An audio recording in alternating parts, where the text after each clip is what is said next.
Hello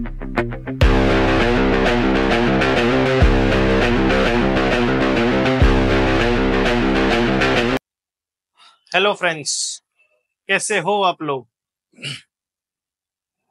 चलो, काफी time बाद तो नहीं मिल रहे, थोड़ा ही टाइम हुआ है। कुछ और टॉपिक्स भी है, बता देंगे, खत्म करेंगे। हवन करेंगे, हवन करेंगे, ठीक है, खत्म करेंगे। तो आज हम शुरू करेंगे। हमने वैसे ये वार्म अप करते हैं ना, वार्म अप। तो वार्म अप में बॉडी थोड़ा ठंडा होता है ना, तो इससे थोड़ा टाइम लगेगा। ठीक है, जस्ट 2 मिनट्स। ठीक है, हम लोगों ने कॉन्स्टिट्यूशनल बॉडीज देख ली।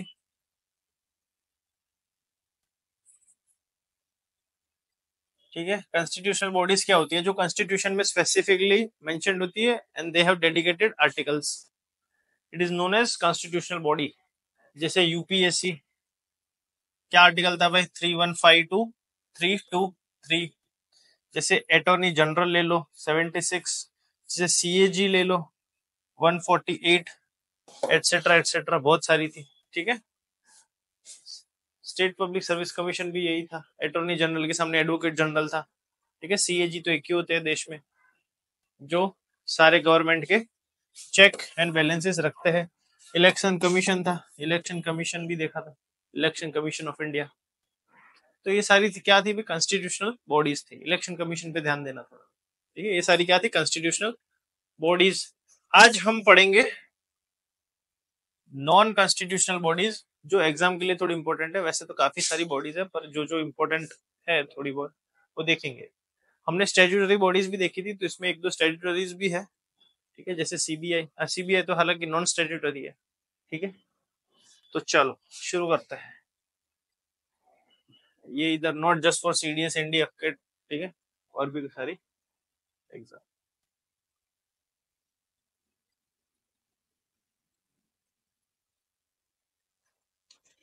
चलो, नॉन कॉन्स्टिट्यूशनल बॉडीज क्या होती है, या फिर ले लो स्टैट्यूटरी।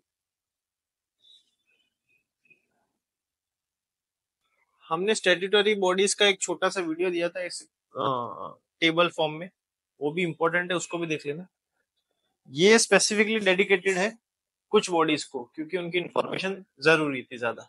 ठीक है, ये पीछे एक वाटर मार्क जैसा दिख रहा है, ये पार्लियामेंट है, तो समझ जाओ कि इसका इससे कुछ लेना देना है। ऐसे ही मैं हमेशा करता हूँ कि फोटोज और वगैरह कुछ तो होता है, तो कनेक्टेड होता है, तभी मैं यूज करता हूँ। लेट्स सी क्या है इसका use. Non constitutional bodies are those. देखो, कॉन्स्टिट्यूशनल क्या था भाई? कॉन्स्टिट्यूशनल क्या था? जो कॉन्स्टिट्यूशन में मेंशन्ड है। नॉन कॉन्स्टिट्यूशन क्या होगा? जो कॉन्स्टिट्यूशन में मेंशन नहीं होगा, बस इतना ही है।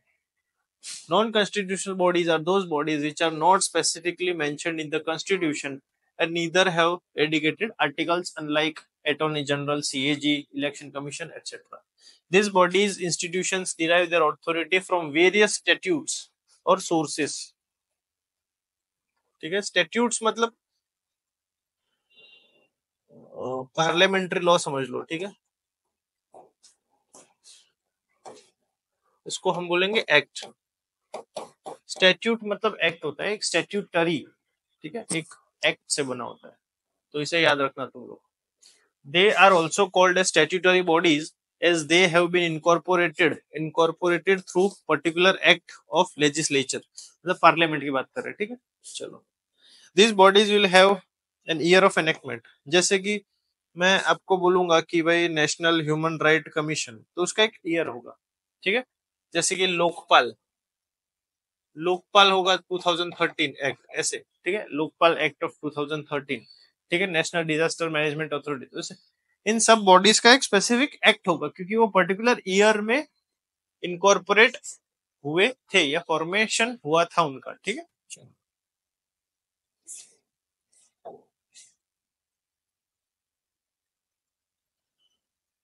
चलो, सबसे पहले central bureau of investigation, CBI. वो एक मूवी था, हम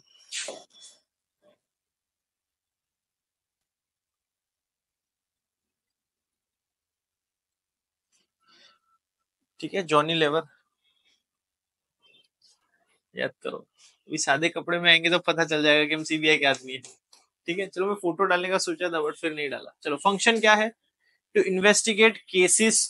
चलो सीधा आ जाते हैं पॉइंट पे, ठीक है, ज्यादा वक्त ना लेते हुए। What is the function of CBI? What is CBI? Central bureau of investigation है क्या, करता क्या है? कोई भी कॉन्स्टिट्यूशनल बॉडी हमने देखा या नॉन कॉन्स्टिट्यूशनल देखेंगे तो उसमें एक चीज कॉमन थी कि भाई कुछ तो काम कर रहे हैं लोग। तो बस वो काम क्या कर रहे हैं, ठीक है। चलो, to investigate cases of corruption, ठीक है, bribery and misconduct of central government employees, ठीक है, एबीसी ग्रुप, एबीसीडी सब आ गए।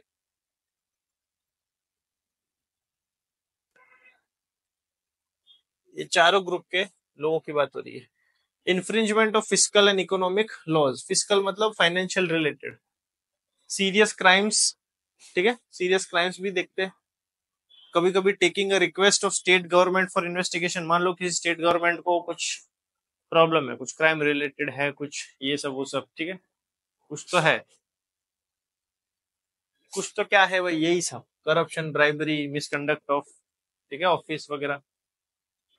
तो सीबीआई की हेल्प ले सकता है कौन? स्टेट गवर्नमेंट, ठीक है। कभी कभी ऐसा भी हो सकता है कि सीबीआई स्टेट गवर्नमेंट नहीं भी मांगे कि भाई हमें हेल्प चाहिए, वो कूद जाएगी। क्यों? सेंट्रल गवर्नमेंट को लगेगा कि भाई डालना पड़ेगा, ठीक है, unity and integrity of the nation के लिए, तो सीबीआई को उतना पावर है। Request state government for investigation maintaining crime related statistics, और क्राइम रिलेटेड स्टैटिस्टिक्स भी मेंटेन करता है कौन भाई? CBI, central bureau of investigation. तो ये सीबीआई का फंक्शन है कि करता क्या है एक्चुअली, ठीक है। अब देखो, it was establish in 1963 by resolution of ministry of home affairs, home ministry, ठीक है, and derives it's power from Delhi special police establishment act 1946। बना था ये 1963 में। इसका पावर एक्चुअली कहाँ मेंशन्ड है भाई, या फिर इसका ओरिजिन कहाँ पे? 1946। तो इसे हम कहते हैं नॉन स्टेट्यूटरी। भाई नॉन स्टेट्यूटरी क्यों कहते हैं?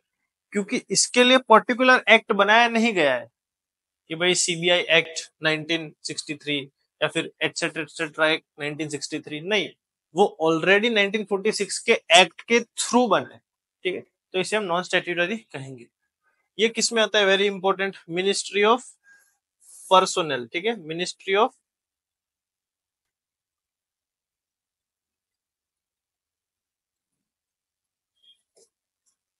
मिनिस्ट्री ऑफ पर्सनल, ठीक है, होम मिनिस्ट्री। तो क्या था भाई, उनके रिजोल्यूशन से था, बट मिनिस्ट्री ऑफ पर्सनल के अंदर आता है। इनका टेन्योर क्या होता है? इनिशियली द सीबीआई डायरेक्टर है 2 ईयर फिक्स टर्म, बट 2021 में एक अमेंडमेंट हुआ और वो 2 साल का उन्होंने करके क्या बढ़ा दिया? 5 साल, 5 साल का टेन्योर कर दिया। कंपोजिशन, टीम में कौन कौन होता है? सीबीआई की टीम में कौन कौन होता है भाई? एक तो डायरेक्टर होते हैं जो सबसे सीनियर होंगे, सबसे ऊपर के इंसान होंगे। दूसरे क्या होंगे? स्पेशल एंड एडिशनल डायरेक्टर्स भी होते हैं। Special joint director of the CBI, other director of the CBI, etcetera etcetera, ठीक है। चलो, अपॉइंटमेंट कौन करता है इनकी? Appointment of directors in is done by 3 member committee, ठीक है। 3 मेंबर कमिटी से उनका अपॉइंटमेंट होता है। तो 3 मेंबर कमिटी क्या है भाई? एक तो सबसे पहले पीएम होंगे, फिर leader of opposition from Lok Sabha, ये याद रखना, ठीक है, लीडर ऑफ ऑपोजिशन फ्रॉम,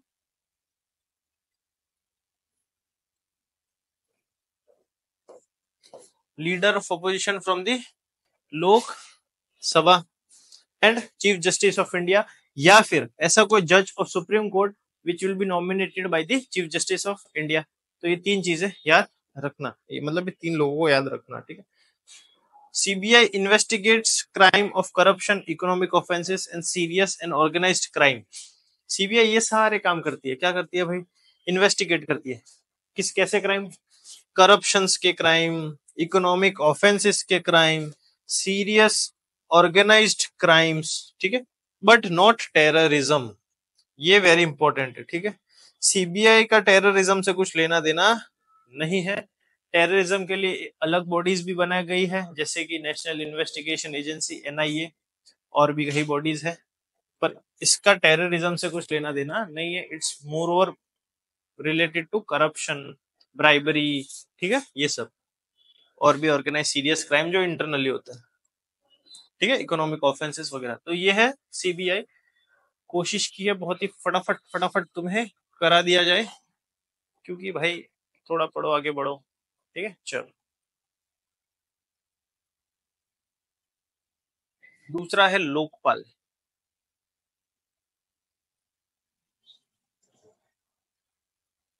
ठीक है,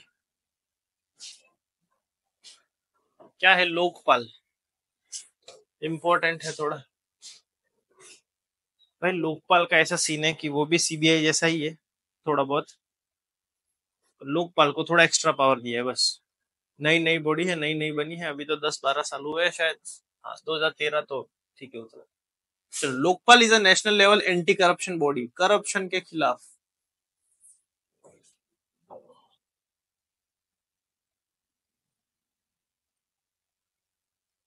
अगेंस्ट करप्शन, ठीक है। Lokpal is a national level body against corruption. Anti corruption body है कि करप्शन हो रहा है कहीं पे भी तो उसके सामने एक्शंस लेने हैं, स्टेप्स लेने हैं। ठीक है, उनके पास काफी पावर्स होते हैं। किस किस के सामने लोकपाल की ज्यूरिसडिक्शन अथॉरिटी क्या है, किस किस के सामने जा सकती है, नहीं जा सकती, वो सब अब इसमें है। ठीक है, अच्छा, 2013 में एक क्या बोलते हैं, ठीक है, एक क्या बोलते हैं उसको यार, अनशन, ठीक है, फास्ट हुआ था, मतलब प्रोटेस्ट हुआ था, कहाँ पे, दिल्ली में। अन्ना हजारे नाम सुना होगा।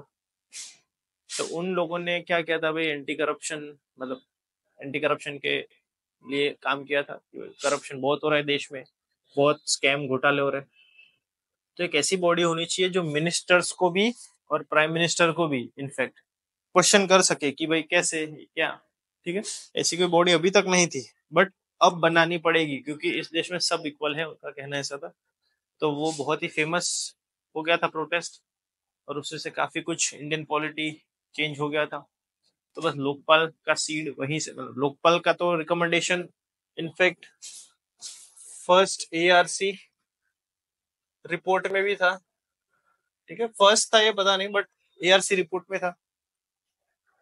तो उस टाइम पे भी सजेस्ट किया था कि भाई Lokpal at national level and Lokayukta at state level एक ऐसी बॉडी होनी चाहिए जो एंटी करप्शन बॉडी होगी और एक थोड़ी सुप्रीम होगी। ठीक है, वो किसी को भी क्वेश्चन कर सकती है, उनके जुरिस्डिक्शन में सबको आ सकता है।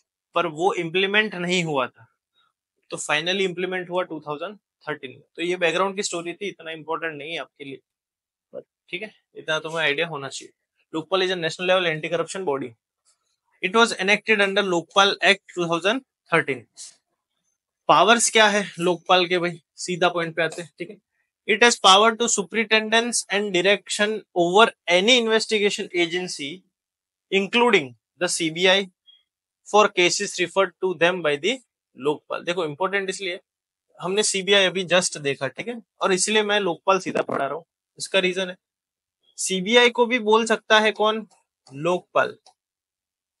भाई ऐसा ऐसा चल रहा है, देखो उसमें क्या लिखा है, superintendence and direction over any investigation agency. Supervise कर सकता है, ठीक है, डायरेक्ट भी कर सकता है कि तुम ऐसा ऐसा करो, हमें ऐसा मिला है, हमें ऐसी इन्फॉर्मेशन मिली है, you should do this, you should do that.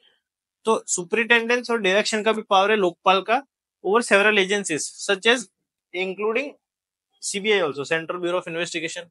ठीक है, जो केस रिफर करेंगे। ठीक है, it consist of one chairperson and not more than 8 members total.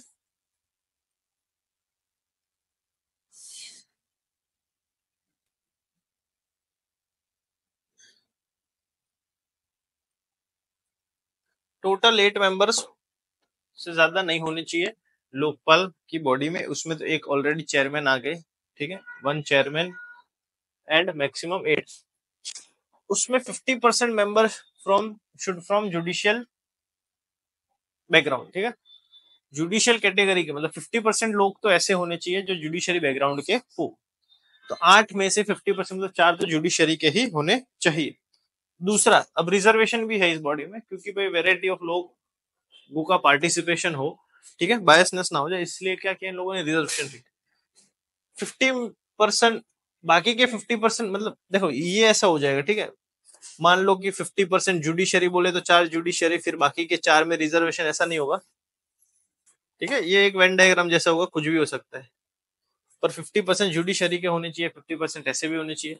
तो member minimum 50% member shall B from SC, ST, OBC and minorities and women. ठीक है, तो हमने national commission for schedule caste देखा 338। ठीक है, हमने national commission for schedule tribe देखा 338A।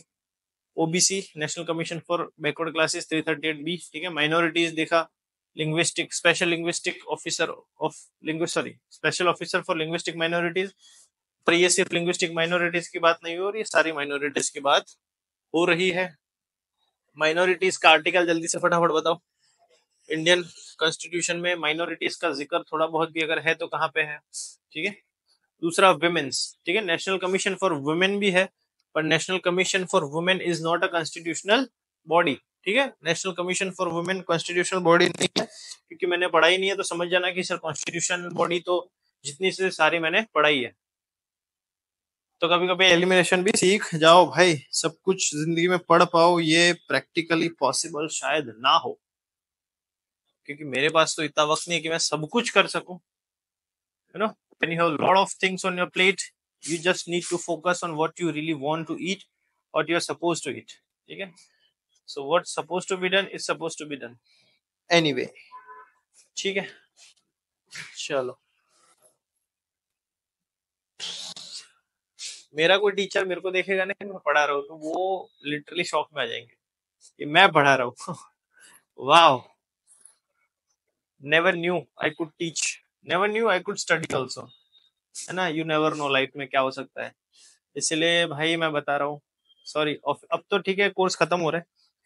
तो officers, I would like to remind you officers, whatever exam you are preparing for, you are all officers, this country needs you. कभी तुम भी लोकपाल के मेंबर बन जाओ, सीबीआई के member बन जाओ। सीबीआई का मेंबर ठीक है, वो जॉनी लेवर मत बनना। वो क्या है कि सादे कपड़े में आता तो लोगों को पता चल जाता कि मैं सीबीआई का आदमी, इसलिए मैं यूनिफॉर्म में आया। तुम ऐसा मत करना फिर, हैंड्स अप हैंड्स अप। ठीक है, तो बस life is all about improving yourself daily. अचानक मुझे मेरे मालिक याद आ गए। चलो, it has jurisdiction over prime minister. CBI के पास लिमिटेड ज्यूरिसडिक्शंस थे, और लोकपाल क्या है भाई, प्राइम मिनिस्टर को भी पकड़ सकते हैं कि भाई प्रधानमंत्री जी आपने ये कांड किया या नहीं किया, जो भी हो, तो हमको क्वेश्चन। तो Lokpal is such a body कि भाई उसमें प्राइम मिनिस्टर भी ज्यूरिसडिक्शन में आ जाते हैं। फिर दूसरे मिनिस्टर्स, काउंसिल ऑफ मिनिस्टर, ठीक है, मतलब cabinet minister, council of minister, union ministers, minister states minister, मतलब स्टेट मिनिस्टर लोकायुक्त में आएंगे, पर यहाँ पे यूनियन मिनिस्टर समझो। एमपीज मतलब मेंबर ऑफ पार्लियामेंट, लोकसभा और राज्यसभा के। ठीक है, चलो लोकसभा में कितने मेंबर, राज्यसभा में कितने मेंबर, फटाफट बताना। ठीक है, नॉमिनेटेड कितने होते हैं, कहाँ होते हैं, ये सब याद करो भाई, इजी चीज है stuff. All central government employ, central government employees की जब भी बात करें तो किसको याद रखना है, ग्रुप ABCD। ठीक है, ग्रुप ABCD सारे सेंट्रल गवर्नमेंट एम्प्लॉयज, मतलब इन सब के ऊपर ज्यूरिसडिक्शन है किसका भाई, लोकपाल। मतलब सेंट्रल लेवल पे जितने भी बड़े बड़े लोग होंगे या छोटे भी होंगे, जो भी गवर्नमेंट मतलब अंडर आर्टिकल 12 स्टेट में अगर आ जाते हैं थोड़े बहुत भी, तो वो इसमें आ जाएंगे। इसमें एक और चीज मैंने मेंशन नहीं की, पर पार्शियली अगर कोई गवर्नमेंट ऑफिस होगी, मतलब if an office is partially governed by the government of India, तो भी वो इसकी ज्यूरिसडिक्शन में आ जाएंगे। ठीक है, appointment is done by the president of India. Usually कोई भी कॉन्स्टिट्यूशनल नॉन कॉन्स्टिट्यूशनल कोई भी सुप्रीम बॉडी है, हमने अभी तक चीज नोटिस की कि वो सारी अपॉइंटमेंट कौन करता है भाई, प्रेसिडेंट, दादाजी दादी जी, ठीक है, जो भी बोलो।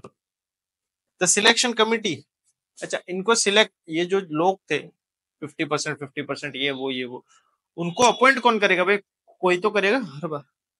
तो कमिटी में कौन एग्जिस्ट करता है, तो खुद पीएम। सोचो, मतलब मुझे पकड़ने आ रहे हो और मैं ही तुम्हें पकड़ने के लिए तुम्हें चूज करूंगा, उसमें उस कमेटी में मैं खुद बैठा हूँ, मतलब मैं प्रधानमंत्री हूँ, मैं ये कहना चाहता था। ठीक है, 25 के ऊपर तो वैसे भी प्रधानमंत्री बन सकते हो इंडिया में, याद रखना भाइयों। ठीक है, ये तो बहुत इजी चीज है, कभी भी क्वेश्चन में पूछ ले एग्जाम में। ठीक है, 25 के ऊपर तुम कभी बन सकते हो किसी भी हाउस से, लोकसभा राज्यसभा। ठीक है, चलो। दूसरा, स्पीकर ऑफ लोकसभा में ही होते हैं। चेयरमैन होता तो राज्यसभा होता। लीडर ऑफ ऑपोजिशन, LOP का मतलब लेजेंड ऑफ पंजाब रेस्टोरेंट नहीं भाई, लेजेंड ऑफ पंजाब नहीं, क्या भाई, LOP मतलब leader of opposition from what, Lok Sabha, ठीक है। और चीफ जस्टिस ऑफ इंडिया और सुप्रीम कोर्ट जज nominated by the chief justice of India, just in case he is not present, ठीक है, और he is busy may be, he is not interested, जो भी हो, कुछ भी हो, he is not willing, he is not invited, कुछ भी हो। तो ये सब चीजें याद रखना, जज ऑफ सुप्रीम कोर्ट। जो जो चीजें इंपॉर्टेंट लगे भाई लिखो, इसलिए नहीं कि भाई एग्जाम में पूछ लेंगे, इसलिए कि नींद ना आए, आदत तो होगी नहीं यार ये। अच्छा, I I really wanted to tell this thing कि ये जो प्रिपरेशन फेज होता है ना, I have seen guys, girls, people, legends preparing for several exams, तो इट्स ऑफन लाइक एक बर्डन होता है कि भाई करना है करना है करना है, बर्डन, करना है यार, शिट, करना है, ऐसे दो चीज में फर्क है, ठीक है, करने में फर्क है। तो अगर करना है यार यार, तो फिर उसमें थोड़ा टाइम भी लग जाता है शायद, और अगर टाइम नहीं भी लगता तो फिर मजा नहीं आता, या फिर जॉब लगने के बाद भी मजा नहीं है, क्यों, करना है ना यार, तो करना है भाई, ओ भाई, करेंगे। तो ऐसे ताव से करते हैं ना तो फिर हो जाता है, और नहीं भी होता तो कुछ तो हैवी ही होते हैं, मतलब एक नंबर ही करते हैं कुछ तो कुछ। और मान लो फिर थोड़ा लेट होगा, ऐसे थोड़ा कैजुअल हो जाता है, मेरे को ऐसे पता है कि आई एम लिटल, क्या हाँ भाई हो जाएगा, चिल मारो मजे करो, तो मेरा ऐसा है जिंदगी में। तो लेट भी अगर कुछ होता है लाइफ में तो ज्यादा वैसा रोने का नहीं भाई, ये तो कंपैरिजन में जिंदगी आती तो बर्बाद है। 50% रिजर्वेशन ऑफ योर बर्बादी इज ड्यू टू कंपैरिजन, ठीक है। We tend to compare a lot of things, we compare our lives. अब तुम पोटैटो टोमेटो को कंपेयर कर रहे हो कि वो लाल है वो लाल है, पोटैटो टोमेटो इज लाल, मैं क्यों यशोमती मैया से बोले नंद लाला, राधा क्यों गोरी मैं क्यों काला, ऐसे, ठीक है। तो पोटैटो लाल क्यों है, मैं क्यों ऐसे ब्राउन ब्राउन हूँ, पोटैटो भाई, पोटैटो का पोटेंशियल अलग है भाई, उसे पोटैटो से तो इलेक्ट्रिसिटी भी बन सकती है, just in case if you don't know, school में प्रोजेक्ट किया था मैंने। और टोमेटो तो ठीक है, सैलेड वैलेड, tomato is also good, tomato से किडनी स्टोन भी होता है, याद रखना ये extra knowledge. Potato is a staple, तुम चाहो तो एक साल पोटैटो पे जी सकते हो, टोमेटो पे नहीं जी सकते, पर पोटैटो का थोड़ा अलग केमिस्ट्री है, उसका अलग है, तो नेवर कंपेयर, ठीक है। अपना टाइम आएगा, ऐसे चलता रहेगा, सोचने का, उसी में मजा है, और नहीं भी आए तो भी मजा है भाई जिंदगी में, यही टाइम है, अपना टाइम आएगा ना, यही टाइम है आज, this is the moment, because life is transient, everything is transient. चलो, इट हैज टेन्योर, हाँ ठीक है, 4 लोग की कमिटी है भाई, ठीक है, PM, leader of opposition from the Lok Sabha, speaker of the Lok Sabha and chief justice of India की बात कर रहे हैं। टेन्योर कितने साल का होगा, 5 साल का, और up to the age of 70। याद करो भाई, 65 की एज तक कौन कौन लोग काम कर सकते थे, तो सर सुप्रीम कोर्ट के जज, ओए होए, ठीक है, हाई कोर्ट के जज या चीफ जस्टिस 62, ठीक है। फिर कोई भी कॉन्स्टिट्यूशनल बॉडी के जो हेड होते थे, ठीक है, या अटॉर्नी जनरल होते थे, या सॉरी इलेक्शन कमीशन, कुछ भी हो, तो भी 65 और up to the age of 65 और 6 इयर्स ऑफ टेन्योर, याद रखना। 70 कौन थे, एक तो यही हो गए लोकपाल, दूसरे भाई ह्यूमन राइट्स वाले, ठीक है, नेशनल ह्यूमन राइट कमीशन वाले भी, ठीक है, बूढ़ा लोग, भाई आजकल तो बूढ़े लोग ज्यादा एनर्जी में, पता नहीं कैसे, पता नहीं जी कौन सा नशा करता है, यार मेरा हर एक काम करता है। अरे भाई, PM को ही देख लो तुम, ये 20 22 25 पे रो रहे हो लोग, and that guy is amazing. Resignation is given to the president, president को रेजिग्नेशन देंगे, तो ये था लोकपाल। अभी इसी का हम स्टेट वर्जन देखेंगे हम लोग, एक प्रथा आदि चल रही है, पार्लियामेंट्री भी हमने अगर सेंटर में देखा तो स्टेट में भी देखा, जुडिशरी सेंटर में देखा तो स्टेट में भी देखा, प्रेसिडेंट गवर्नर सेंटर स्टेट सब, ठीक है। तो लोकपाल देखा तो लोकायुक्त भी देखेंगे, सेंटर देखा स्टेट देखेंगे। तो लोकायुक्त क्या है, Lokayukta is a state level anti corruption body, उसका एक क्या है, लोकायुक्त एक्ट 2013, ऑलमोस्ट सब सेम है, ठीक है।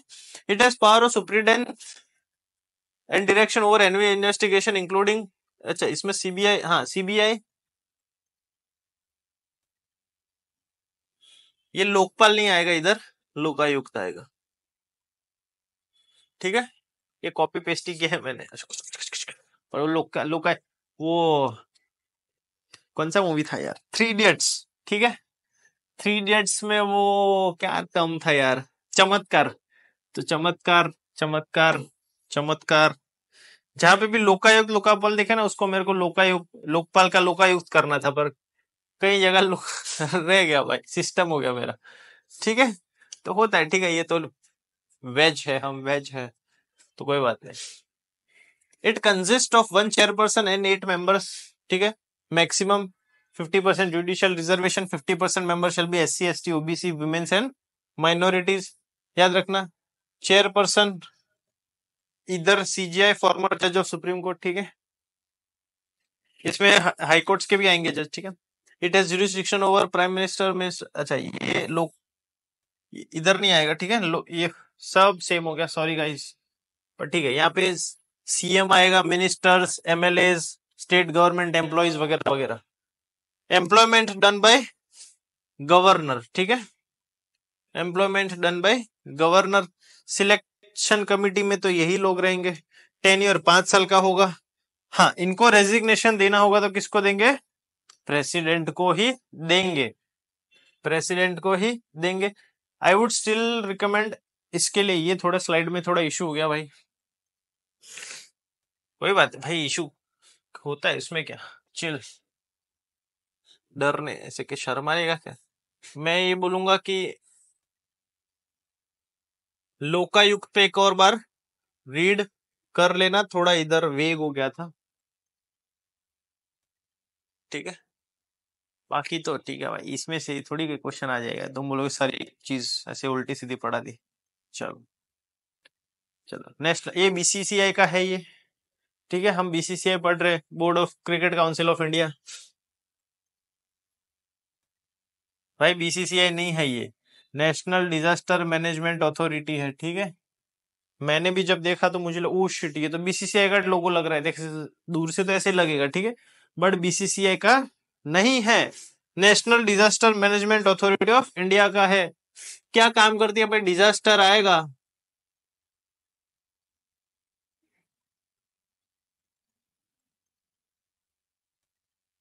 तो डिजास्टर आने से पहले कुछ स्टेप्स कैसे लेंगे, आ गया तो कैसे लेंगे, ये सारी चीजें करती है कौन भाई, नेशनल डिजास्टर मैनेजमेंट अथॉरिटी। अब तुम्हारी जिंदगी में डिजास्टर आएगा तो कोई तो ऐसा दोस्त होगा जो तुमको बचाएगा हर डिजास्टर से। हाँ चल, मैं बैठा हूँ, हो जाएगा, अरे चिंता मत करो, बैठो, मैं बैठा हूँ। हम ब्रह्मास्मि वाले ऐसे कुछ दोस्त होते हैं, होने भी चाहिए, फ्रेंड्स तो होने ही चाहिए जिंदगी में। तो बस वही डिजास्टर मैनेजमेंट अथॉरिटी तुमको मैनेज कर लेंगे। क्या है भाई, it is a statutory body, 2005 में बनी थी। It makes recommendation on the preparation of disaster management plans and mitigation mechanism. Mitigation क्या होता है, मिटिगेट करना, कम करना, ठीक है, ठीक है। अभी ये CDS में NDA में पूछ ले कभी सिनोनिम एंटोनिम, तो भी कम में आए, मतलब होलिस्टिक पढ़ा है, ठीक है। फ्री में मैंने होलिस्टिक पढ़ा है भाई, मैंने सोचा कहीं तो कुछ तो बातें करूं मैं, अकेला अकेला, तो कैमरा से बात कर रहा हूँ मैं अकेला अकेला, पता नहीं कौन देख रहा है, मेरे को देख भी रहा है कि नहीं कोई, पर कोई बात नहीं, आज वीडियो अपलोड किया है, 2-4 साल बाद तो कोई देखेगा, है ना। यूट्यूब से कहाँ जा रहे हैं, चला भी जाए तो क्या फर्क पड़ता है, मैं तो अभी एंजॉय कर रहा हूँ, हा हा, किड लॉल हो गया तुम्हारा मजाक। इट मेक्स रिकमेंडेशन, ठीक है, रिकमेंड करता है कि भाई ऐसे करो वैसे करो, आने वाला है तो, कुछ होने वाला हो तो, मतलब हो गया तो क्या बोलेंगे, ठीक है अब ऐसे ऐसे करोगे तो कम हो जाएगा।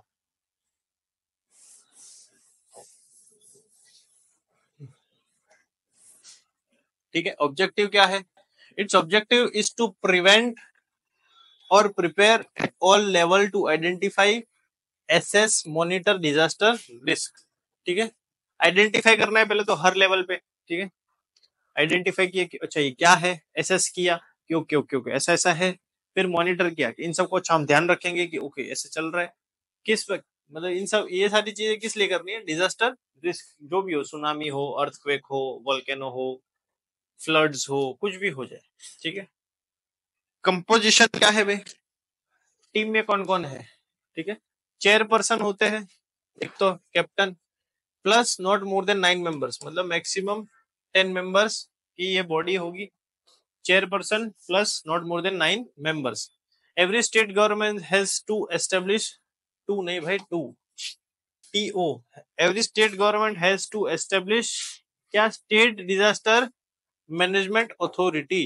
किस एक्ट के थ्रू? एक्ट ऑफ 2005, इसी के थ्रू बनानी है, ठीक है। अच्छा, एक चीज याद रखना, जो नेशनल ह्यूमन राइट कमीशन था, उसको मैंने ज्यादा पढ़ाया नहीं, पर वो टेबल में मैंने बताया था।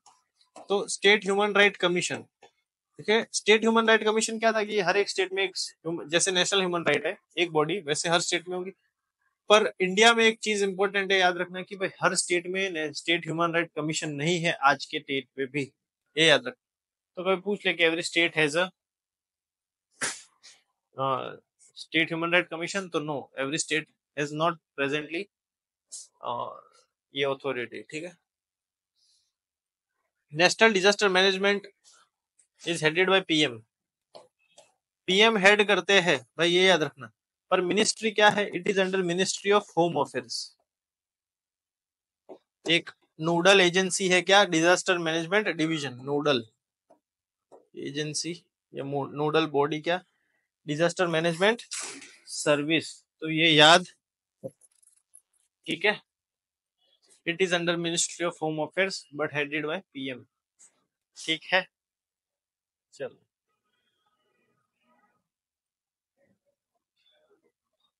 अब ये है डिलिमिटेशन कमीशन। देखो अभी सब चीजें मिक्स होगी, पर जो जो इम्पोर्टेंट है, थोड़ी बॉडीज छोटी मोटी, वो सारी मैं एक साथ करा रहा हूँ, इसलिए तो ज्यादा रोने का नहीं भाई। ये देखो भारत का देश, अभी रिसेंटली जम्मू कश्मीर में डिलिमिटेशन, डिलिमिट किया था। व्हाट इज डिलिमिटेशन, क्या है ये? ठीक है, आजकल वो मैं डायग्राम नहीं ड्रॉ कर रहा हूँ, थोड़ा कार्टून वार्टून मैं कुछ नया भी सोच रहा हूँ। यार पढ़ना हो तो मिलो मेरे से, लॉ वो कैसी,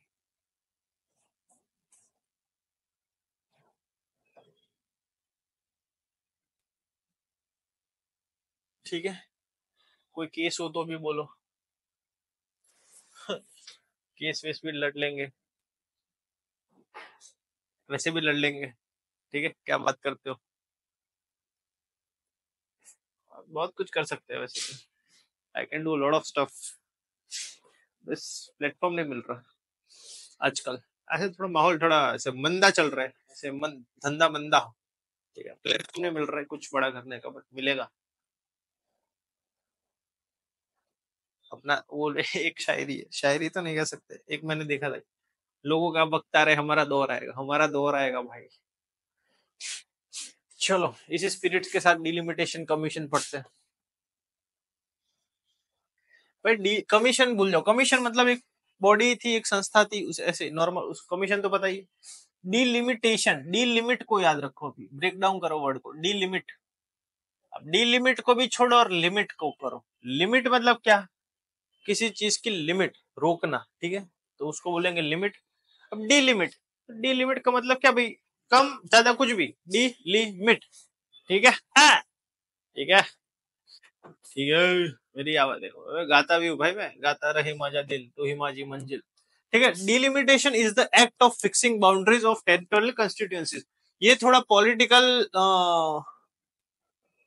ठीक है, पॉलिटिकल वो है क्या, पॉलिटिकल क्या बोलते हैं भाई? हाँ, हाँ सॉरी, ये इलेक्शंस के रिलेटेड है थोड़ा। अभी इलेक्शंस आ रहे तो मैं सोचा डिलिमिटेशन कमीशन भी पढ़ाना पड़ेगा, पड़ेगा क्या, पढ़ाना था मुझे, ठीक है। तो मान लो कोई कंस्टिट्यूएंसी है, गुजरात ही है मान लो, ठीक है। अब यहाँ पे गुजरात में क्या है, 26 लोकसभा सीट्स है मान लो। फॉर एग्जाम्पल इसमें एक सीट है एक्स, मान लो कोई सीट एक्स है, तो सीट एक्स की पोजीशन पहले ये थी, साइज ये था। अब डिलिमिटेशन कमीशन एक ऐसी अथॉरिटी है जो इस एक्स की साइज को इतना भी कर सकता है या इतना भी कर सकता है। वो किसके पास है अथॉरिटी? डिलिमिटेशन कमीशन के पास। कहां से बनाई है? पार्लियामेंट से ही बनी है। ठीक है, बहुत सुप्रीम अथॉरिटी है, इसको कोई क्वेश्चन नहीं कर सकता कि भाई ऐसा काय को किया, मेरा मन था तो मैंने किया। अच्छा, ये कम छोटा डिलिमिट कर कैसे सकता है? तो डिलिमिट कैसे करेगा? सेंसस के थ्रू। It's according to population, population and size. Population और साइज, जैसे कि देखो ये डिलिमिटेशन अभी जम्मू कश्मीर और लद्दाख में हो रहा था, ये पेन से क्या कर रहे हैं? डिलिमिटेशन कर रहे हैं कि अभी उधर के सीट्स थोड़े चेंज हो चुके, पहले स्टेट था तो अलग सीट्स थे, अभी अलग सीट्स है। समझ आया? थोड़ा मैं फास्ट फास्ट बोल गया हूँ, पर थोड़ा स्लो करके सुन लेना या फिर आदत डाल लेना। Delimitation is the act of fixing boundaries, मतलब बाउंड्रीज फिक्स करने की बात कर रहे हैं, किसकी? Territorial constituencies. और तो जब टेरिटोरियल कंस्टिट्यूएंसीज दिमाग में आए तो भाई स्टेट नहीं आएगा, टेरिटोरियल कंस्टिट्यूएंसीज वो कंस्टिट्यूएंसीज होंगी जिसपे इलेक्शन होता है वो पर्टिकुलर सीट पे, ठीक है। It is a high powered body known as delimitation commission और बाउंड्री कमीशन। उसको डिलिमिटेशन कमीशन या फिर बाउंड्री कमीशन कहते हैं। भाई स्टैट्यूटरी बॉडी, भाई भाई मजा मजा, स्टैट्यूटरी ठीक है, किसी एक्ट से बना है। Delimitation commission is a statutory body. It demarcates constitution, it demarcates the boundaries of parliament and state legislative assemblies constituencies to the country of the country भाई, ठीक है। It's orders have power of law. भाई इसका order मतलब ये जो काम करेंगे उसका पावर क्या है? बाय लॉ है, ऑफ लॉ है।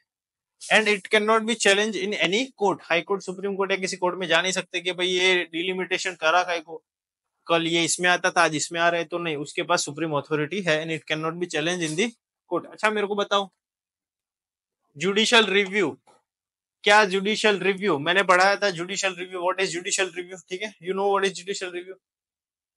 Is judicial review considered as a basic structure of the constitution और नॉट? ठीक है, ये क्वेश्चन है, बताना। बहुत बढ़िया पढ़ाया था, बढ़िया, याद करो वो दिन, ठीक है। सो फार अभी तक, आज तक डिलिमिटेशन कमीशन कितनी बार हुआ ऐसे ऊपर नीचे, मतलब ये बाउंड्रीज ऊपर नीचे सेट कितनी बार की है? तो सर 4 बार की है, ठीक है। Officers it's done 4 times. So far 4 such commissions have been constituted. सबसे पहला था 1952, ठीक है। 1951 में एक नई सरकार बनती है, तो 1952 में, 1963, 73, 2002। तो ये 4 साल, मतलब ये 4 अलग अलग सालों में डिलिमिटेशन कमीशन बनाया गया था। प्रेजेंटली कंस्टिट्यूएंसीज है, ठीक है, are based on 2001 census. Census मतलब पॉपुलेशन ग्राफ, एक समझ लो, पॉपुलेशन स्टैटिस्टिक्स, कितनी पॉपुलेशन है। And shall remain frozen until the year 2026। अभी जो सेंसस है, अभी एग्जाम में पूछ ले कि भाई ये सेंसस या फिर डिलिमिटेशन कमीशन कब तक फ्रोजन है, तो it is frozen until what? 2026, the year of 2026। तो ये याद रखना भाइयों और बहनों, आने वाले ऑफिसर्सो क्या होता है? ऑफिसर्स ही होता है, ठीक है। चलो, तो ये था डिलिमिटेशन कमीशन, याद रखना।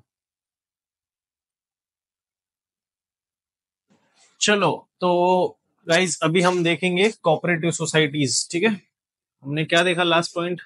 हमने देखा डिलिमिटेशन कमीशन, ये अलग ही चीज है पूरी, ठीक है। कोऑपरेटिव सोसाइटी तो हालांकि ये क्या बोलते हैं उसको, इट्स नॉट समथिंग कि ये एक स्टेट्यूटरी बॉडी है, ये नॉन कॉन्स्टिट्यूशनल बॉडी है, ये कॉन्स्टिट्यूशन के ही अंदर है, ठीक है। So it is mentioned in the constitution. Cooperative society पूरा नया टॉपिक है, ठीक है, मैंने ऐड कर दिया है। सो कंफ्यूज मत करना दोनों चीजों को, ठीक है। हम लोगों ने पार्ट्स पढ़े थे, ठीक है, और एक और लेक्चर जिसमें सारे more than 22 parts are properly explained and defined. तो जो सारे पार्ट्स है उसमें से एक पार्ट था, पार्ट 9, 9A, 9B, ठीक है। पार्ट 9 बात करता था भाई, किसकी बात करता था? पंचायत की। पार्ट 9A बात करता था म्यूनिसिपैलिटीज की, पार्ट 9B बात करता है कोऑपरेटिव सोसाइटीज की, ठीक है। तो स्पेसिफिकली मेंशन्ड है क्योंकि पार्ट है भाई, ठीक है, पार्ट है भाई। और फिर ये आर्टिकल्स भी है ZH से लेके ZT तक, मतलब बहुत, ZHT मतलब देखो, ये तो क्या है भाई, अमेंडेड है, बहुत टाइम के बाद ऐड किया गया था। तो कंफ्यूज मत करना सारी चीजों को, ये पार्ट्स इंपॉर्टेंट है। पार्ट 9 क्या था भाई, कौन सा अमेंडमेंट था, 1973 अमेंडमेंट, पर क्या 1992, ये 74th अमेंडमेंट था 1992। वैसे ही ये भी अमेंडमेंट से ही आया था, क्या है क्या नहीं सब आगे देखते हैं, चलो। कोऑपरेटिव सोसाइटीज है क्या, तो मैं एकदम, if I tell you in a basic language, ठीक है, और सिंपल लैंग्वेज में समझाने की कोशिश करता हूँ कि कोऑपरेटिव सोसाइटीज, सोसाइटी मतलब समझ आता है ना, किसी भी टर्म को देख, सोसाइटी मतलब समझ आता है कि भाई चलो कुछ लोग होंगे वहां पे रहते होंगे वगैरह वगैरह, society group of people. Cooperative मतलब क्या, कोऑपरेट करना, सब मिल के, ठीक है, मिलजुल के काम करेंगे। तो बस यही है, कोऑपरेटिव सोसाइटी एक ऐसी सोसाइटी है जहाँ पे लोग मिलजुल के काम करेंगे, एक ग्रुप में काम करेंगे, ग्रुप में डिसीजन लेंगे, ग्रुप में हेल्प करेंगे, ग्रुप का एक प्रोडक्ट होगा, ठीक है, सब कुछ ग्रुप में ही होगा, ठीक है, यूनिटी ही है जो है इधर। अमूल ये क्या आइसक्रीम बटर खिलाने नहीं लाया हो, बताता हूँ क्यों है, ठीक है। Cooperative societies in India are voluntary associations of individual और एंटिटीज, मतलब कंपनीज मान लो, created to attain a common, created क्यों बनाई गई है, टू अटेन मतलब टू अचीव अ कॉमन, एक mutual common economic social and cultural goal.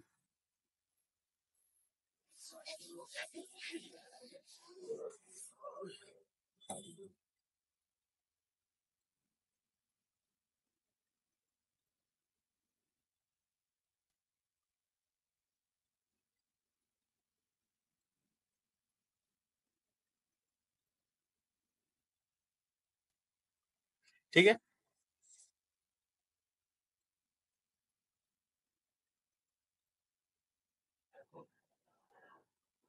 Cooperative societies है क्या, तो बस कोऑपरेटिव सोसाइटीज एक एक ग्रुप ऑफ पीपल है, ठीक है, ठीक है, इंडिविजुअल भी हो सकता है, एंटिटी भी हो सकता है, क्रिएटेड टू अटेन या फिर created to achieve a common goal. Common क्या है, कॉमन गोल क्या है, कॉमन ऑब्जेक्टिव क्या है, to attain economic social and cultural, क्या भाई ऑब्जेक्टिव, तो ये इनके ऑब्जेक्टिव होंगे जिसे ये अचीव करने की कोशिश करेंगे मिलजुल के, समझ आ गया। तो ये है कोऑपरेटिव सोसाइटीज का काम। क्यों लाई गई थी, तो भाई इंडिपेंडेंस के बाद क्या एक फील आया कि भाई कॉपरेशन ही है जो है, ठीक है। गांधी जी ने तो हालांकि ग्राम स्वराज की बात की थी, हमने DPSP में भी देखा था कि, और फिर हमने पंचायती राज इंस्टीट्यूशन में भी देखा था कि विलेजेस को और कोऑपरेटिव सोसाइटीज को कितना इंपॉर्टेंस दिया गया था। तो उस टाइम पे सरदार पटेल जो होम मिनिस्टर थे पहले और फ्रीडम फाइटर भी थे, उनका बहुत बड़ा एक इनिशिएटिव था और रोल था कोऑपरेटिव सोसाइटीज को बनाने के लिए। उन्होंने ये बोला था कि भाई कोऑपरेटिव सोसाइटीज हमारे देश में होनी चाहिए, सब मिलके आओ, काम करो, ठीक है, स्वदेशी को प्रमोट भी करो, तो ये सब चल रहा था। These are based on the principle of cooperation, mutual benefit, democratic control and play a pivotal role in India's development, ठीक है। इंडिया के, भारत के डेवलपमेंट के पीछे इनका बहुत बड़ा रोल है। क्यों भाई, म्यूचुअल बेनिफिट है सबको, ग्रुप में जो भी होगा, कॉपरेशन भी है, एक डेमोक्रेटिक कंट्रोल है। डेमोक्रेटिक कंट्रोल का मतलब क्या, कोई एक इंसान कंट्रोल नहीं करेगा, सबके पास कंट्रोल है, सबके पास उतना ही अधिकार है। It is under state list, cooperative societies are under state list 7th schedule, ठीक है। 7th शेड्यूल में क्या है भाई, division of powers between centre state, ठीक है, और एक कॉन्करेंट लिस्ट है, 3 लिस्ट है, लिस्ट 1, लिस्ट 2, लिस्ट 3। कौन सी है सब पता है तुम्हें, तुम स्मार्ट हो, तो यू आर स्मार्ट इनफ, ठीक है। तो cooperative societies are under state list. अच्छा, इसका मतलब क्या होता है, इसका मतलब यही होता है सर कि कोऑपरेटिव सोसाइटीज के सब्जेक्ट में या कोऑपरेटिव सोसाइटीज के रिलेटेड अगर कुछ भी रूल बनाना हो तो किसकी अथॉरिटी होगी, भाई स्टेट की अथॉरिटी होगी। ये स्टेट का पावर है, सेंटर का नहीं है। तो हर स्टेट में कोऑपरेटिव सोसाइटी किस हिसाब से बनेगी, वो रिस्पेक्टिव पर्टिकुलर स्टेट के ऊपर डिपेंड करेगा, तो ये याद रखना। अच्छा, इसको कॉन्स्टिट्यूशनल रिकॉग्निशन कब दिया गया? कोऑपरेटिव सोसाइटीज तो कब से है, अमूल तो बहुत सालों से है। जैसे कि अमूल, ये अमूल है, ठीक है, ये अमूल की बात करें तो अमूल तो सालों से है, पर कोऑपरेटिव सोसाइटीज को पर्टिकुलरली कॉन्स्टिट्यूशनल प्रोविजन कब मिला, तो वो देखते हैं 97th कॉन्स्टिट्यूशनल अमेंडमेंट एक्ट 2011, ठीक है। ये इंपॉर्टेंट है, बहुत सारे अमेंडमेंट्स देखे हमने, उसमें से ये भी एक है। 97th constitutional amendment act 2011 accorded constitutional status to cooperative societies, ये याद रखना। Three changes were made in the constitution, constitution के अंदर 3 चेंज बनाए गए थे, ठीक है। और 3 चेंजेस कौन से थे? Right to form cooperative societies is a fundamental right. पहला तो क्या है, फंडामेंटल राइट है ये। तो ये हमने जब फंडामेंटल राइट्स पढ़े थे तो वी आल्सो स्टडीड कि टू आर्टिकल 19 क्या है भाई, व्हाट इज आर्टिकल 19? तो उसमें 6 राइट्स थे, कौन से थे? ऐसे करके सिखाया था मैंने, सम आरपी क्या है, freedom of speech and expression, association, assembly, ठीक है। फिर हाँ, association, assembly, movement, reside and profess any, हाँ मतलब प्रैक्टिस एनी प्रोफेशन, ठीक है। तो जो एसोसिएशंस की बात थी, ठीक है, फॉर्मिंग एसोसिएशंस, तो उसमें कोऑपरेटिव सोसाइटीज भी थी। तो ये याद रखना अंडर हाँ, कौन सा आर्टिकल 19, ठीक है, फंडामेंटल राइट। तो कोऑपरेटिव सोसाइटी बनाना तुम्हारे फंडामेंटल राइट है, ठीक है, लीगल है। तो addition of new DPSP for promotion cooperative societies 43B, ये इंपॉर्टेंट है आर्टिकल, ये भी याद रखना। तो कोऑपरेटिव सोसाइटीज का जिक्र भाई इसमें भी किया था, मैंने बताया कि भाई गांधीयन सोशियोलॉजी थी, ठीक है, गांधीयन फिलोसॉफी थी। और तीसरा, addition of part 9B to the constitution, हु नहीं टू, ठीक है, part 9B to the constitution. तो ये याद रखना 3 चीजें। दूसरी क्या है, डीपीएसपी, और तीसरी क्या है, पार्ट 9B, ठीक है, पार्ट 9B। तो ये 3 चीजें ऐड की गई थी कब, 97th अमेंडमेंट के बाद, ठीक है। चलो, cooperative societies are under article 243 ZH to 243 ZT। Panchayat का क्या था भाई, आर्टिकल 243 से लेके 243 O तक, ठीक है, ABCD एलोमेनो XYZ। पंचायत में सॉरी हाँ, पंचायत में रिजर्वेशन किस आर्टिकल के अंडर था, 243D, ठीक है, रिजर्वेशन वुमेन, SC ST सबका, ओबीसी का नहीं था, ये भी याद रखना। Reservation was on the based on population, ये भी भाई रिवाइज करते रहो, मजा आएगा। जिस दिन मैं सीरियसली बता रहा हूँ, ये जितना मैंने पढ़ा है उतना भी अगर पढ़ लिया होगा तो कोई भी एग्जाम दे रहे हो, 1-2 बार अगर वीडियो देखा, फिर खुद पढ़ा, खुद नोट्स बनाए, मेरा पढ़ा, किसी का भी पढ़ा, खुद पढ़ा, बुक कहीं भी पढ़ा, कुछ भी पढ़ के अगर एग्जाम देने जाओगे और भाई एग्जाम में क्वेश्चंस आए और तुमने धड़ाधम दिए, अलग फीलिंग होगा। उससे बड़ा डोपामिन कोई नहीं है, ठीक है, उससे बड़ा डोपामिन कोई नहीं है। सेरोटोनिन, डोपामिन से भी बड़ा एक चीज होती है serotonin, I guess, I if, पता नहीं, हाँ ठीक है, शायद सेरोटोनिन ही है, पता नहीं, मेरे को एग्जैक्ट नहीं पता, बट है ऐसा कुछ तो है जो डोपामिन से भी हैवी है। तो वो मिलेगा भाई, मजा, अलग ही मजा। फिर किसी कैफे में जाना, बैठना ठंडी एसी में, ठंडी एसी में तो पंखे में, मेरे जैसे गरीब लोग, गरीब नहीं मतलब ठीक है, गरीब, मैं गरीब हूँ, मैं गरीब हूँ, गरीब नहीं होता बट ठीक है, कहीं भी बैठ सकते, मजा आना चाहिए। मजा किसी जगह से नहीं आता, लोगों से आता है। तो बैठो, मजा आएगा, फील, वो फील का अलग मजा है। कुछ अकम्प्लिश करके या फिर कुछ कोई टास्क 100% कंप्लीट करके उसका फीलिंग ही अलग है भाई। Trust me, you can trust me for this, don't trust me for anything in this life but trust me for this, ठीक है। तो कोऑपरेटिव सोसाइटीज ये था। चलो, Amul is a cooperative society, ठीक है, आपको पता ही है अमूल क्या करते हैं, अमूल दूध बेचते हैं, अमूल दूध, बटर, ये सब। तो कोऑपरेटिव सोसाइटी है वो, ठीक है। मेंबर्स, कितने मेंबर्स होते हैं, not more then 21 directors, provided by the state legislature. अब ऑब्वियस है सेवन शेड्यूल में है, सेवन शेड्यूल मतलब पावर किसके पास है, यहाँ पे स्टेट के पास है, स्टेट लिस्ट में आता है, लिस्ट 2 बोलेंगे इसको। तो ऑब्वियसली पावर किसके पास है, स्टेट लेजिस्लेचर के पास, कोऑपरेटिव्स बनाने का, बिगाड़ने का, संभालने का सारा, आदि भी में नहीं शुरू, आदि भी में, अंत भी में, सब किसके पास पावर है, स्टेट लेजिस्लेचर के पास। ठीक है, टोटल 21 डायरेक्टर्स होंगे, मेंबर्स मतलब डायरेक्टर्स होते हैं इसमें, सादे मेंबर्स, सिंपल मेंबर्स नहीं होंगे, डायरेक्टर्स होंगे जो मैनेज करेंगे सारी चीजें। 21 से ज्यादा डायरेक्टर्स नहीं होने चाहिए। द स्टेट लेजिस्लेचर में make provision for the incorporation. State legislature के पास ही पावर है किस चीज का, इनकॉर्पोरेट करना मतलब बनाने का, रेगुलेट करने का, चलाने का, वाइंडिंग अप खत्म करने का। ठीक है, बनाओ चलाओ खत्म करो, ये तीनों का पावर किसके पास है, स्टेट लेजिस्लेचर के पास, रिस्पेक्टिव स्टेट लेजिस्लेचर के पास, ऑब्वियसली चीज है। ठीक है, टर्म 5 साल का होगा from the date of election. Cooperative societies में अपॉइंटमेंट या नॉमिनेशन नहीं होते, इलेक्शंस होते हैं। तो आपको पता होगा आपके कोऑपरेटिव सोसाइटीज आजू बाजू हो, जैसे कि IFFCO, Indian farmers fertilizer cooperative organization है, कोऑपरेटिव सोसाइटी, वो भी एक fertilizer, it is related two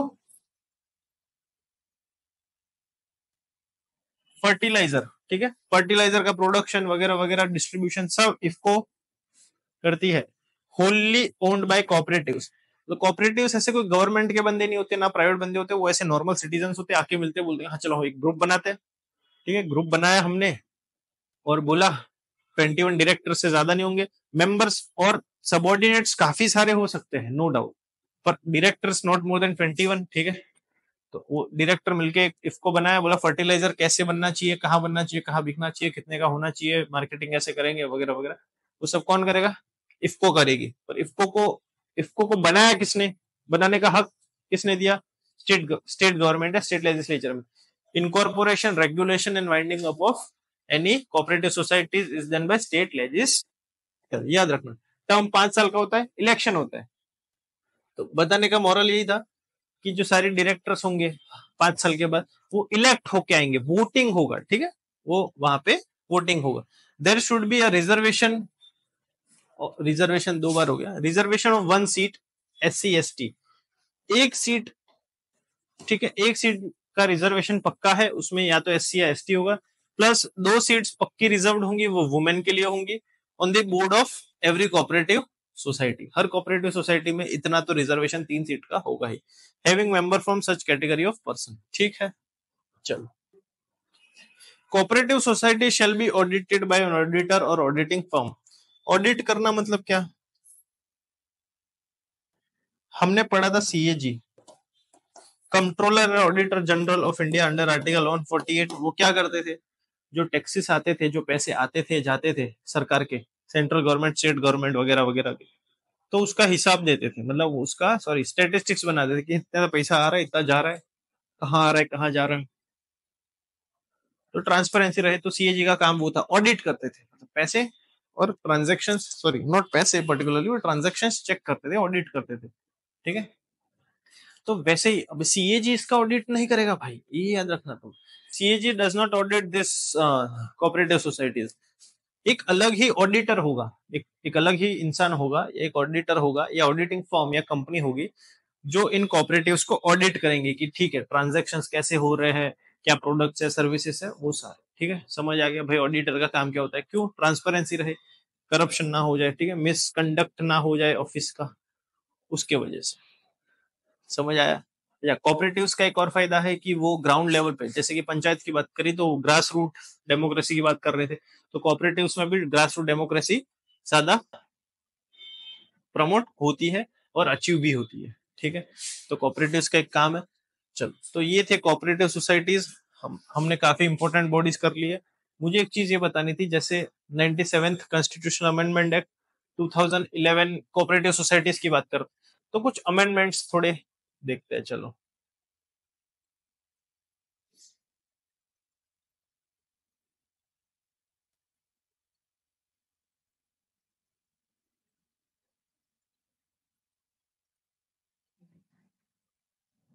important amendment, ठीक है। देखो फर्स्ट अमेंडमेंट क्या था भाई,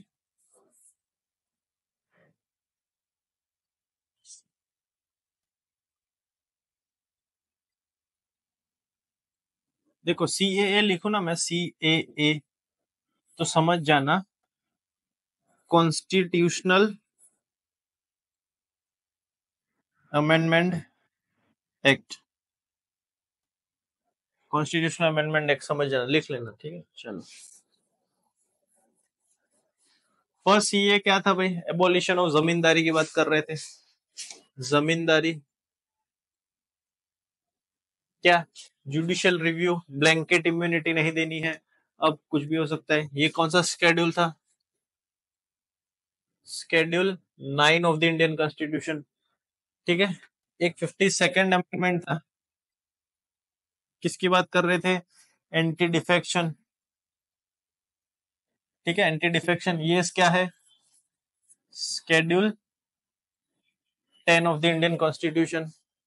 फिर हमने देखा 73rd 74th constitutional amendment act, ये क्या है, किसकी बात करते थे, पंचायत की। ये किसकी बात करते थे, municipalities.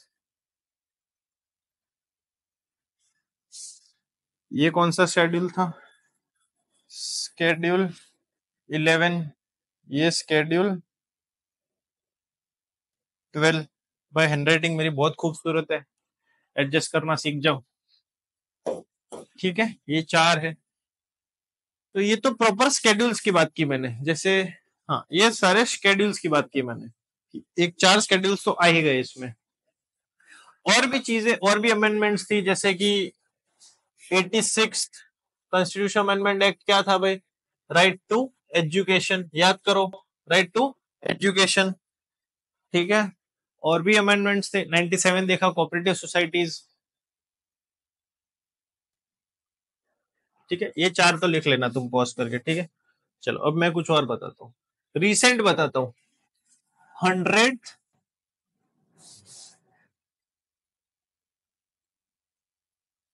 101 102 103 104,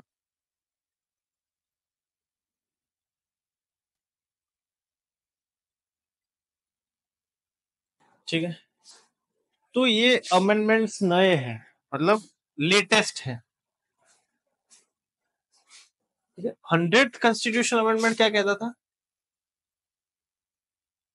territory exchange between India and Bangladesh. भाई क्या हुआ था 100th अमेंडमेंट में, पता है आपको, इंडिया और बांग्लादेश के बीच में थोड़ा एक्सचेंज कर दिया था। क्या एक्सचेंज कर दिया था, लैंड बाउंड्री एग्रीमेंट था एक 1974 का।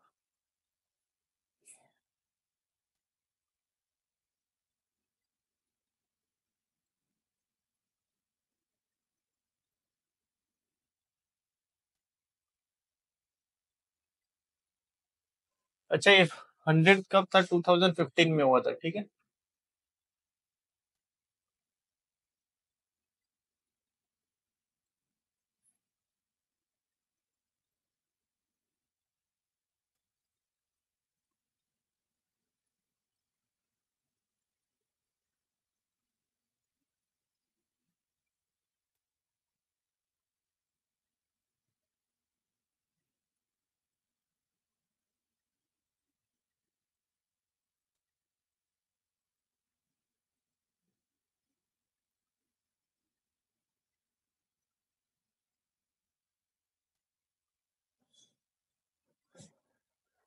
देखो ये क्या दिख रहा है आपको, थोड़ा हैंडराइटिंग मेरा हैवी है, ठीक है। ये कंट्रीज है, मान लो country A country B, blue मतलब ब्लू कंट्री, ए मतलब येलो कंट्री। ये कंट्री बी का एक पोर्शन या एक टेरिटरी ऐसा है जो पूरा कंट्री ए में है, ठीक है। पूरा कंट्री किस में है, पूरा कंट्री ए में है। तो मैं एक चीज नहीं पढ़ा रहा हूं, एंक्लेव और एक्सक्लेव, याद रखना।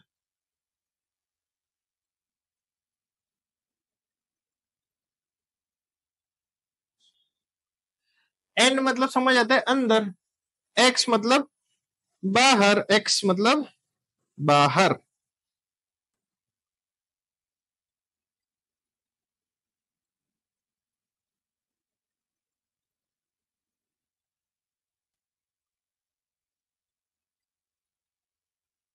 ठीक है, एनक्लेव एक्सक्लेव। तो ये जो एक सेकंड, बी है, कंट्री बी है, उसका पोर्शन कुछ ए में है, तो ए के लिए क्या हो गया, ए के अंदर है तो ए का एनक्लेव हो गया बी। समझ आ रहा है? देखो,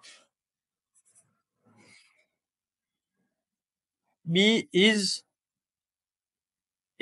एनक्लेव, ये याद रखना। ठीक है, B is enclave, B is B is exclave. बस ये दो स्टेटमेंट याद रख, लिख लो, फिर मैं बताता हूँ।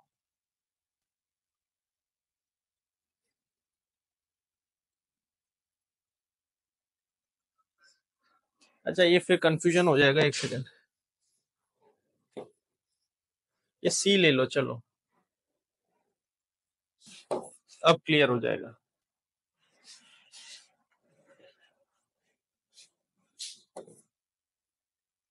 वो बी हो जाता फिर तुम ऐसे धड़ाम के।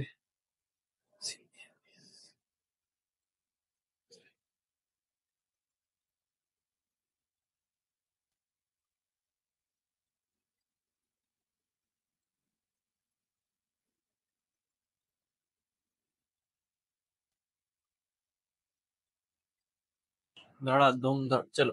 तो देखा, सी बी का ही पार्ट है, बी का ही टेरिटरी है, पर वो ए में है तो उसके लिए वो एक्सक्लेव हो गया, क्योंकि एक्सक्लेव बाहर है, पर ए के अंदर है तो ए के लिए अंदर है, तो सी क्या हो गया उसके लिए, एनक्लेव। तो एनक्लेव एक्सक्लेव, तो मान लो यही था इंडिया और बांग्लादेश का एक सीन हो गया था। ठीक है, ऐसे ही इंडिया बांग्लादेश का सीन हो गया था। तो कुछ एनक्लेव टेरिटरीज को क्या किया, एक्सचेंज किया। क्या किया भाई, कुछ एनक्लेव टेरिटरी को एक्सचेंज किया। जैसे कि इंडिया के अंदर ऐसी कुछ टेरिटरीज थी, बांग्लादेश की थी, और बांग्लादेश के अंदर थी वो इंडिया की थी, तो एक्सचेंज कर दिया। तो सर एक्सचेंज कैसे किया, तो क्या करेंगे, कॉमन बॉर्डर बना देंगे, सिंपल, मतलब कॉमन बॉर्डर हो जाएगी एनक्लेव और एक्सक्लेव। ठीक है, तो 100 अमेंडमेंट लाना पड़ा, क्योंकि वो टेरिटरीज चेंज करने के लिए अमेंडमेंट करने की जरूरत पड़ी इंटरनेशनल लेवल। ठीक है, ये है एनक्लेव और एक्सक्लेव। चलो रब कर देता हूँ, पॉज करके देख लेना भाई। ये था एनक्लेव और एक्सक्लेव।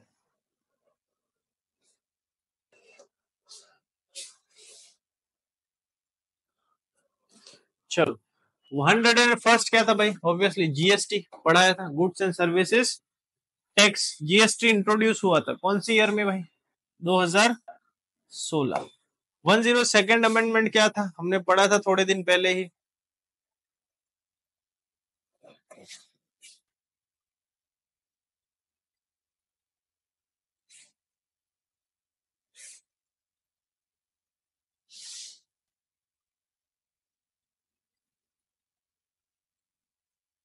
एनसीबीसी। ठीक है, national commission for backward classes. Article क्या था, 338 बी। एनसीबीसी क्या था, आर्टिकल 338 बी। अच्छा, ये कौन से साल में आया भाई, 2018 में। 338 बी कब आया, 2018 में।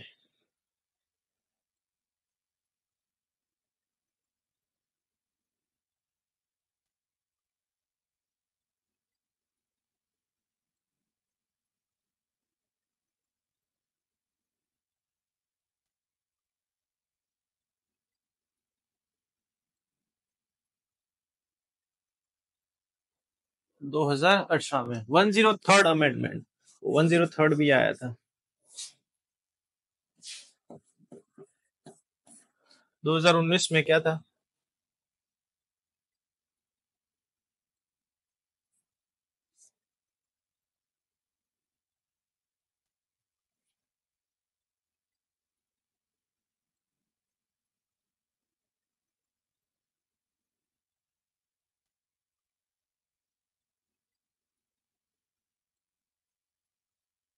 सिंपल क्या बोल रहा है, जो रिजर्वेशन था वो इंक्रीज कर दिया, ठीक है, 103rd अमेंडमेंट में। अच्छा सॉरी, वो SC ST नहीं है, वो EWS है।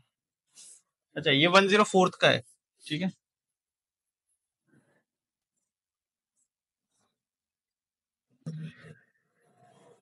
क्या था, 10% रिजर्वेशन, इसका था रिजर्वेशन फॉर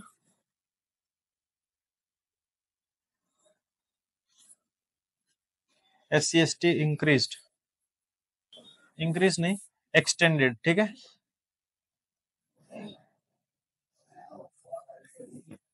एंड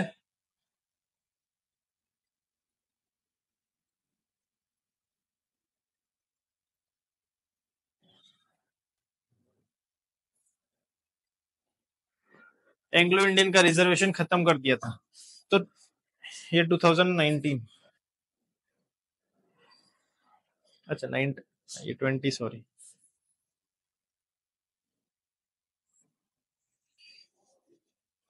ठीक है लिख लो।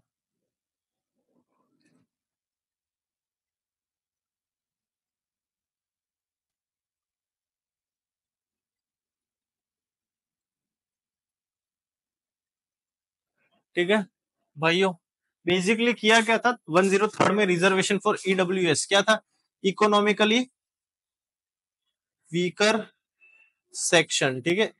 EWS क्या था, इकोनॉमिकली वीकर सेक्शन का 10% रिजर्वेशन दिया था apart from SC ST and OBC। EWS वो थे जो जनरल में आते थे, और जनरल में भी मतलब अनरिजर्व कैटेगरी में जो EWS में होंगे, ठीक है। तो वो था 103rd अमेंडमेंट एक्ट। 104th 2022 क्या कहता था, reservation for SC and ST increase by 10 years। जब इंडिपेंडेंस हुआ था तो बोला कि भाई 70 साल तक रिजर्वेशन देंगे SC और ST को, कहाँ पे एक्सटेंशन देंगे, कहाँ पे, लोकसभा और राज्य सॉरी हाँ असेंबलीज में, लेजिस्लेटिव असेंबलीज में और लोकसभा में। तो 70 साल हो गए तो उसको और 10 साल के लिए एक्सटेंड कर दिया। और उसके साथ ही क्या किया, रिजर्वेशन फॉर एंग्लो इंडियन, मतलब एंग्लो इंडियन का रिजर्वेशन पहले कहाँ होता था, Lok Sabha and state legislative assembly में जो नॉमिनेटेड मेंबर हुआ करते थे, वो खत्म कर दिया, ठीक है। नॉमिनेटेड मेंबर राज्यसभा में आज भी होते हैं, लेजिस्लेटिव काउंसिल में आज भी होते हैं, लेस और CLASS कम्युनिटी वाले, literature art science social service, और उसमें स्टेट होगा तो cooperative societies, literature art science social service और कोऑपरेटिव सोसाइटीज अगर लेजिस्लेटिव काउंसिल होगा तो लेजिस्लेटिव असेंबली और लोकसभा में भी पहले नॉमिनेटेड मेंबर्स आया करते थे। तो वो नॉमिनेटेड मेंबर्स कौन थे, एंग्लो इंडियंस। तो सिटीजनशिप में बताया था मैंने चैप्टर में कि एंग्लो इंडियंस कौन होते थे, जिसका वन इधर ऑफ द पेरेंट कोई तो भाई इंग्लिश होगा, इंग्लिश मतलब फॉरेन ब्रिटिशर हो, ठीक है। तो उसको बोलेंगे हम एंग्लो इंडियंस। समझ आ गया। तो एंग्लो इंडियन का रिजर्वेशन चलता आ रहा था 70 साल तक, पर फिर ये 2020 में 104th अमेंडमेंट में क्या किया भाई, एंग्लो इंडियन का रिजर्वेशन खत्म कर दिया। कहां से, लोकसभा और स्टेट लेजिस्लेटिव असेंबली से। तो ये लेटेस्ट 4-5 क्या थे, अमेंडमेंट थे। उसके पहले मैंने बहुत बताए, पूरी सीरीज में तो काफी सारे इंपॉर्टेंट्स जो थे, ठीक है, वो मैं बताता ही रहूं। तो ये था आज का session, hope you like it. शुक्रिया, मिलते हैं, पढ़ते रहो, मजे करो। बाकी मोटिवेशन चाहिए तो मेल करो। मोटिवेशन नहीं होता भाई, मोटिवेशन कुछ नहीं होता। चलो टेक केयर, बाय।